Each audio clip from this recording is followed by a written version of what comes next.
Hey everybody, welcome back to another tier list. Today we're going to be going through the discography of Kate Bush, who is inarguably one of the most important and most influential female vocalists, songwriters, and producers to come out of England. Her music continually pushed the envelope of what was possible in pop music, and her ability to take chances and explore uncharted territories has inspired and influenced countless artists over the decades and really revolutionized what pop music is, and I don't think music would be where it is today if it wasn't for Kate Bush. So I'm very happy to be covering her for today's episode. And what I'm going to do is go through her 9 studio albums, starting with The Kick Inside and going up to 50 Words for Snow. I'm not going to be including the director's cut since that doesn't contain any new music and is re-recordings of tracks from The Sensual World and The Red Shoes. But I'm going to go through the 9 studio albums and I will score each of them on this tier list, with S being the highest and D being the lowest. And I'll talk a little bit about each album,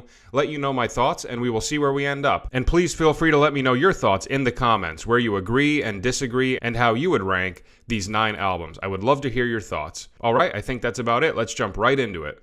Alright, starting out, we have her debut studio album from 1978 titled The Kick Inside, and I will give this an A. I think this is a very solid debut record. It's music that sounds very fresh and original for 1978, with a very sophisticated approach to writing pop music, with this really great hybrid of art, progressive, and Baroque pop, which creates this very majestic and dreamy sort of mood, really beautiful compositions, amazing piano work that incorporates very colorful and adventurous chord progressions, lots of Baroque instrumentations with an orchestra, which adds an additional layer of beauty to these already rich songs. The album is 13 tracks long, with 6 songs on side 1 and 7 songs on side 2.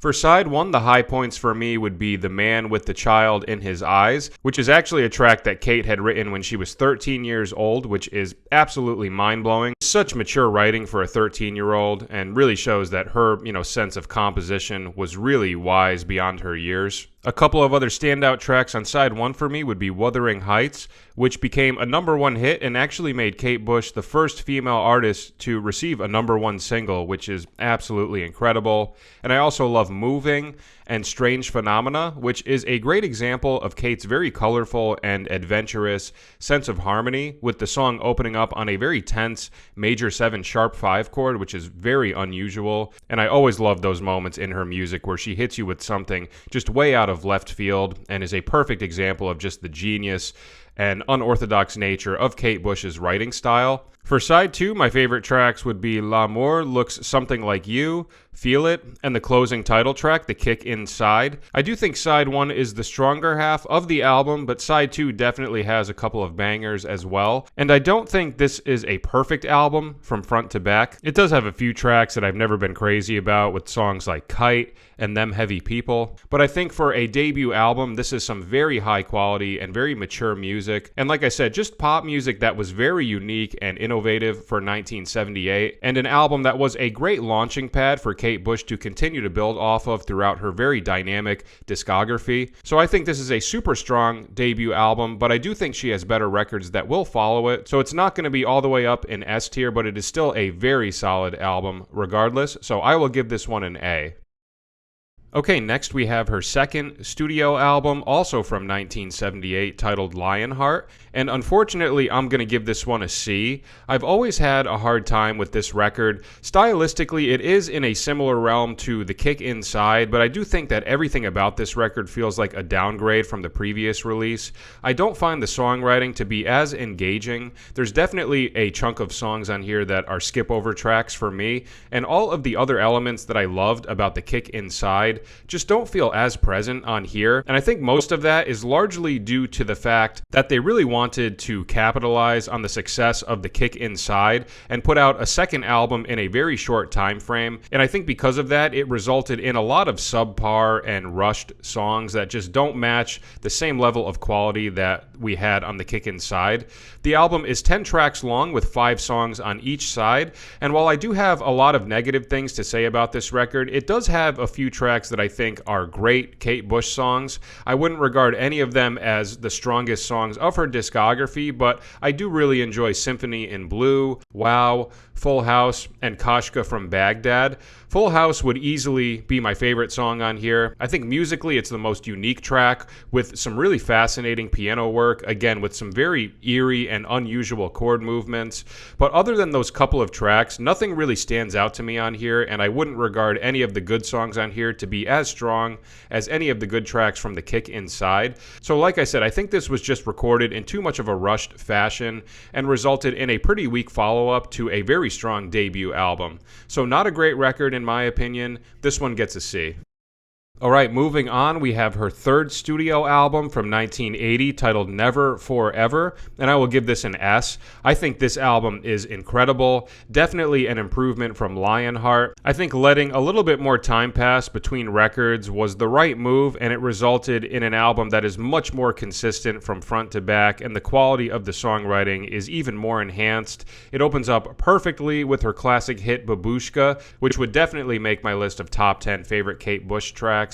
And then from that point on, it's just one amazing and unique song after the next, with all of these tracks containing those core elements that make up the very unique Kate Bush sound, with the unorthodox chord progressions, the very precisely written instrumental background parts, the tasteful vocal harmonies, and the all-around very catchy and very colorful vocal melodies. Of the 5 tracks on side 1, my 3 favorites would be Babushka, Blow Away, and Egypt, which takes on more of a mysterious and eerie sort of tone and has some of my favorite synth sounds of this entire record. We also hear more of a shift in the instrumentations on this, more synths popping up, and in general I would say this album has more of an 80s feel as opposed to the first 2 records, but I think they do a great job of combining the electronics and the acoustic instruments in a very tasteful manner. Side 2 then delivers another 6 amazing tracks, offering all sorts of twists and turns from one song to the next, with my personal favorites being the final 2 tracks, Army Dreamers and Breathing, which were both singles for this record. And in general, I think Kate Bush reached her compositional peak at this point in her discography, and I think it was an improvement from The Kick Inside, a significant improvement from Lionheart, and was the perfect record to continue to build off of her discography for this new decade of the 80s. So this is an incredible album. This one gets an easy S. Okay, next we have her 4th studio album from 1982 titled The Dreaming, and I will give this an A. I really enjoy this one. I think when you look at her discography as a whole, I do think this one has its own little unique place and does sound a lot different from all of her other records, and because of that, people are kind of all over the place with this album. Some people regard it as one of her best, other people put it lower on their list, and I would say for me, I'm somewhere in the middle when it comes to that. I think it's great, but it's also not my favorite record of hers. She had started doing production on Never Forever, but this was the first record where she had done the production entirely on her own, and that freed her up to experiment a lot more in the studio and show you how daring of a composer she really is, going into all sorts of uncharted territories that most pop artists would be too afraid to even dive into. And because of the unique and experimental elements that we find throughout this album, I do think this is one of those records that does require a good handful of listens. For me, this was one of those albums where when I initially put it on, I wasn't sure how I felt about it, but then the more I listened to it, the more and more it grew on me, and the greater my appreciation grew for it. But I will say, this album is certainly not for everybody, and I do think it is an acquired taste. If you're looking for an album that's more on the poppy side and a little bit more straight ahead, this might not be the record for you. There are some poppy elements on this, but it's also very heavy on the experimental, progressive, and avant-pop sorts of stylings. These songs have plenty of progressive elements with lots of changes in the time signatures, lots of different uses of synthesizers, unique vocal samples, and a wide variety of exotic and unorthodox instrumentations. I think the majority of this album is pretty consistent. I wouldn't say I love every single song on here, but I do think the majority of this record is very strong, with my personal favorite tracks being Pull Out the Pin, Sat in Your Lap, and All the Love. I really love the piano part on All Your Love, another song that's a great example of her very dark and adventurous sense of harmony. And all in all, I just have very positive feelings about this record. Like I said, I don't think it's her best album or her most consistent one from front to back. The only track on here that would probably make my list of top 10 favorite Kate Bush tracks would be Pull Out the Pin. But regardless of that, the quality of the songs on here is still very high, and just from an innovative and experimental music perspective, this is an album that was far ahead of its time and really paved the way for so many other songwriters to really see what music is capable of being when you just immerse yourself into the studio and create something that is so different and so uniquely you. And because of that, this record will always stand the test of time and be regarded as a very influential piece of work for experimental songwriting. And I think this was a great detour for her to take after the more poppy sensibilities of Never Forever. So I think this was a very good album. I will give this an A. Okay, next we have her fifth studio album from 1985 titled Hounds of Love, and obviously this one gets an S. An absolutely amazing album that a lot of people do regard as her best record. For me, it's not my number one. It goes down as my number two. There's one other one that I do like a little bit more, but I think it is undeniable that this is one of the greatest pop records to come out of the 80s. Just a creative explosion on her part. Stylistically, these tracks are delivering us a great fusion of a lot of different worlds that Kate Bush dabbles in between the art rock, progressive pop, new wave, and beyond. The album is split up into two sides. Side one is titled Hounds of Love, and side two is called The Ninth Wave, which is a conceptual suite about a woman drifting out into the sea at night by herself. Instrumentally, we have a lot of keyboards, synths, and drum machines that are complemented beautifully with Kate's amazing piano work, as well as a string section and a choir on select tracks. Side 1 is 5 songs long and is more high energy and features all of the hits from this record with Running Up That Hill, Cloud Busting, Hounds of Love, and The Big Sky. As far as the hits go, my two favorites would have to be Running Up That Hill and Cloud Busting, but I think Mother Stands for Comfort is the unsung hero of side 1. I feel like it gets overshadowed by all of the other hits, but I think that is a truly exceptional Kate Bush song with really beautiful chord progressions and great melodies, and just one of her more underrated tracks in my opinion. For side 2, we have this amazing set of 7 tracks that connect together beautifully and take us through this very dreamy story of this woman drifting out into the sea, and it all culminates into the final track titled The Morning Fog, and this is by far my favorite song from side 2 and probably my favorite closing track of any Kate Bush album. I think it completely encapsulates that feeling of waking up from a dream and creates a very hopeful mood that ends this album on a very sweet and serene sort of note. And other than The Morning Fog, my other favorites from side 2 would be Dream of Sheep and Jig of Life, which gives us some very cool and intense Irish vibes with the fiddle in the minor key. So for 1985, I think this was an incredibly ambitious and daring record on every front, between the songwriting, the instrumentations, the experimentation with different styles and song structures, and the lyrics. And I think it's for very good reason why so many people regard this as the best record of her discography. And when I look back at 80s music and think about some of the highlights to come from that decade, this is definitely a record that comes to mind. So an amazing record, and probably not a huge surprise to anybody that this one is getting an S. Okay, moving on, we have her 6th studio album from 1989 titled The Sensual World, and this one gets an easy S. This is a fantastic record, and this is actually my favorite Kate Bush album. I like it a little bit more than Hounds of Love. I think everything that she did on this was just spot on, giving us an amazing batch of 10 very interesting pop songs with beautiful and lush instrumentations, fused together with keyboards and synthesizers, creating this perfect blend of tradition with modern technology. The songwriting on this is so strong, and the tracks take us through a very adventurous but also very cohesive journey with so many exceptional individual tracks, and a handful of songs that all would make my top 10 favorite Kate Bush track list. Of all of her records, this one has the most amount of my favorite songs of hers, and I think the music on this one is probably her most digestible. If someone was looking to get into Kate Bush, I would probably suggest this album first, or possibly Hounds of Love, depending on the person's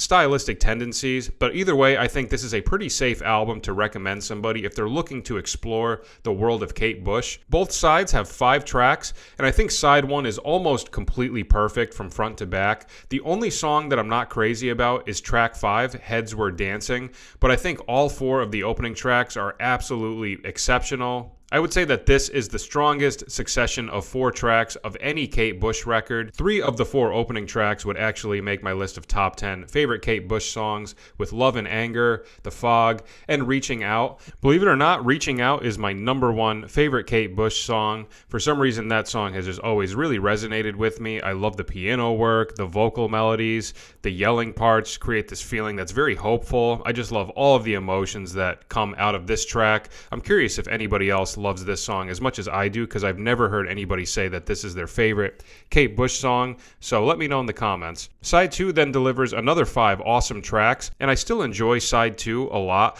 but I do think the high point of this record is Side 1, but I still love all of the remainder of the tracks. I really enjoy David Gilmour's guest feature on Rocket's Tale, and I also think This Woman's Work is another one of the strongest closing tracks of any Kate Bush record, and is the perfect conclusion to this incredibly strong album.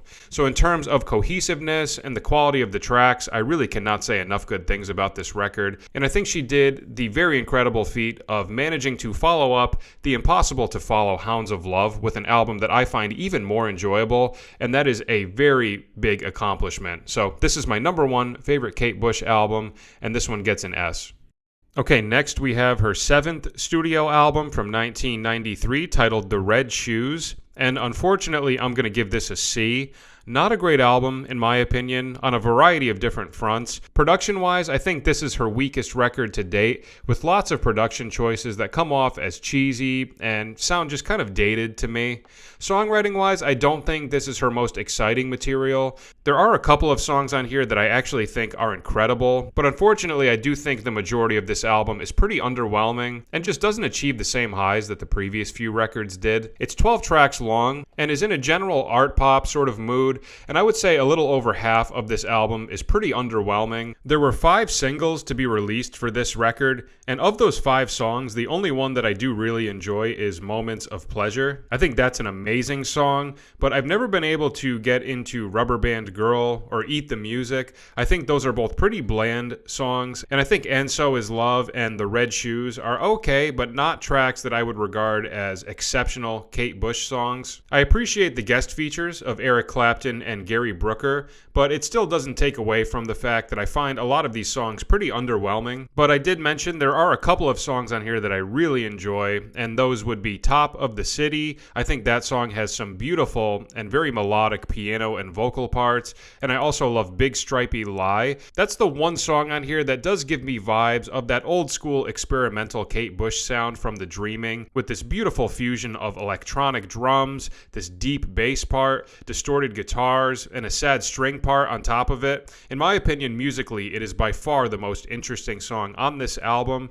And another song that I really enjoy is Why Should I Love You? That's probably actually my favorite song on here. It's just a rock solid pop track with some great gospel flavors with the organ and the choir during the chorus. It's just such an uplifting song that makes you feel so good and gives you a nice burst of energy. And I think it would have to be my favorite song on this record. Other than those couple of tracks that I just mentioned, I don't think any of the other songs on here really stand up to them, and a lot of the tracks that I dislike on here are tracks that I would regard as some of the weakest Kate Bush songs that she has written up to this point in her discography.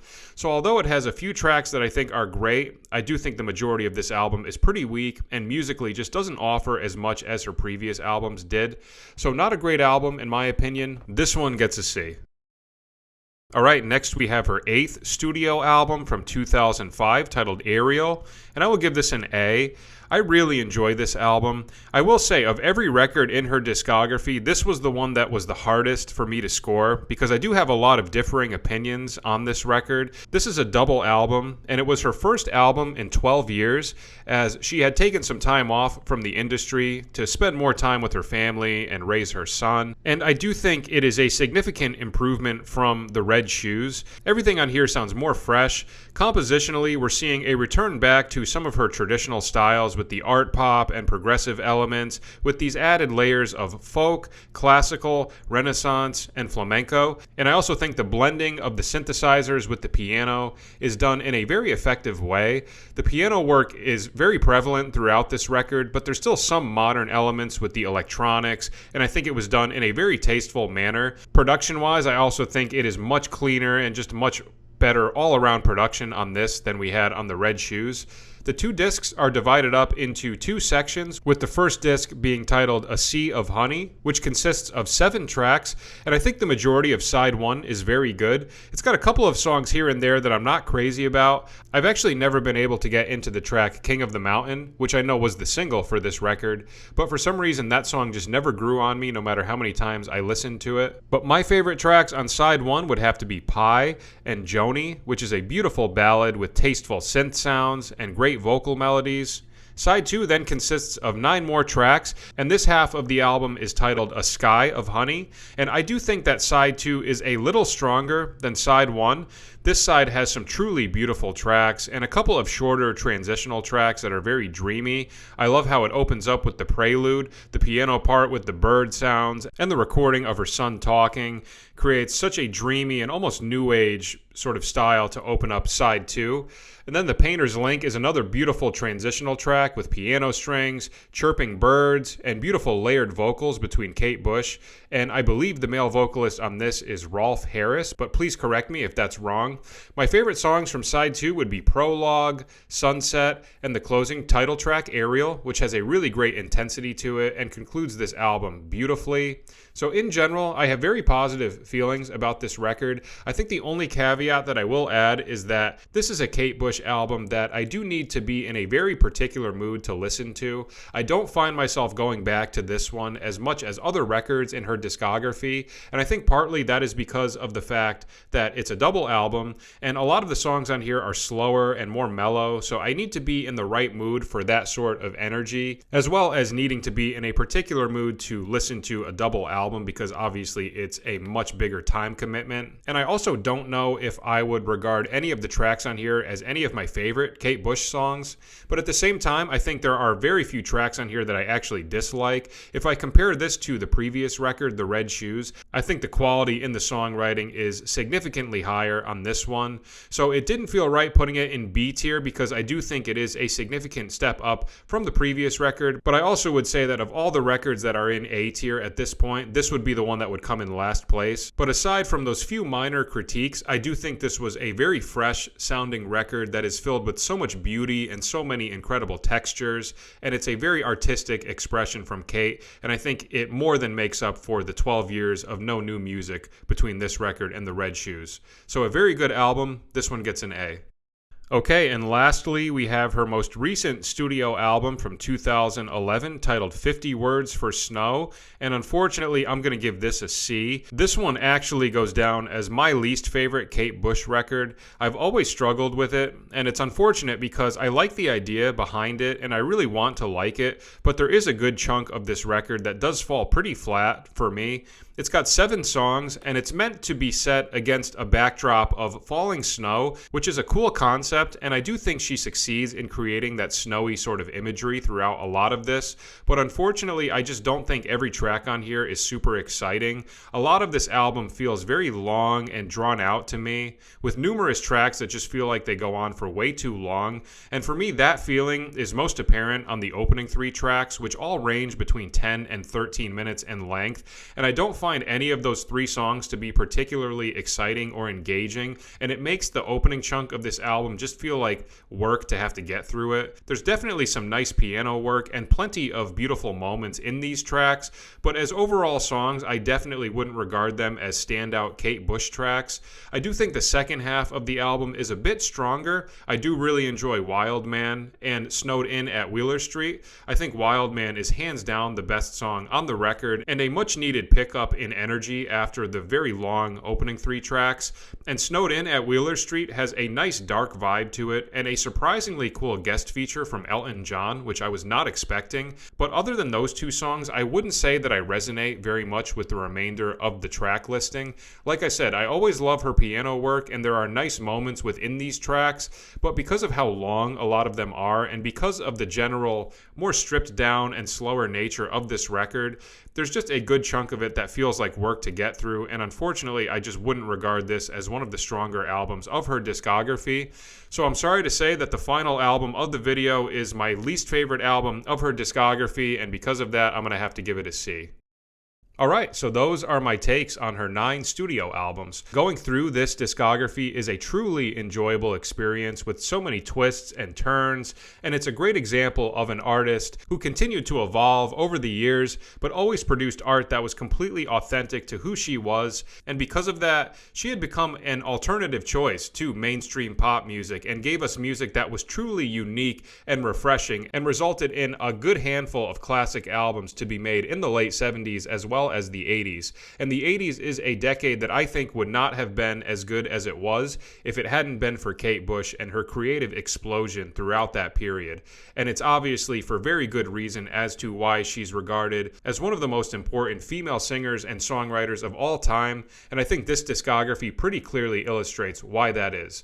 So that is it for today. Thank you so much for watching. I hope it was enjoyable, and if you are interested, please feel free to check out some of my other tier lists, which are linked in the comments and the description, and see if there's anything else that you might like. And like I said, please feel free to let me know your thoughts in the comments, where you agree and disagree, and how you would rank these 9 albums. I would love to hear your thoughts. Alright, that is it for today. Thanks again for watching, and I'll see you at the next video. Take care.